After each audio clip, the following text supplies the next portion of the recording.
1 Korintiërs 5. 'n mens hoor waarlik van hoerery onder julle, en hoerery van so 'n aard wat selfs onder die heidene nie bekend is nie, dat iemand die vrou van sy vader het. En tog is julle opgeblaase in plaas dat julle liewer getreur het, sodat hy wat hierdie daad gedoen het, kan verwyder word onder julle uit. Om so iemand aan die Satan oor te lewer tot verderf van die vlees, sodat die gees gered kan word in die dag van die Here Jesus. Julle roem is nie mooi nie. Weet julle nie dat 'n bietjie suurdeeg die hele deeg suur maak nie?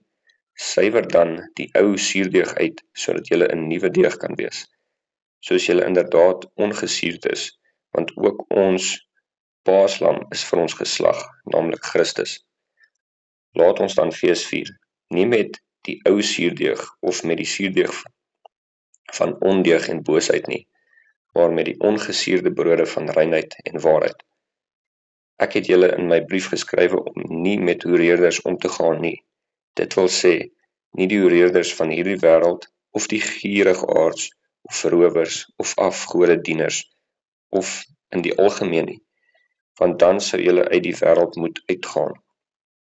Maar nou skryf ek aan julle, om nie om te gaan met iemand wat, al staan hy as 'n broeder bekend, 'n hoereerder is, of 'n gieraard, of 'n afgodedienaar, of 'n kwaadspreker, of 'n dronkaard, of 'n rower nie. Met so iemand moet julle selfs nie saam eet nie. Want waarom sou ek ook die wat buite is oordeel? Oordeel julle nie die wat binne is nie, maar die wat buite is oordeel God. Verwyder tog die slegte mens onder julle uit.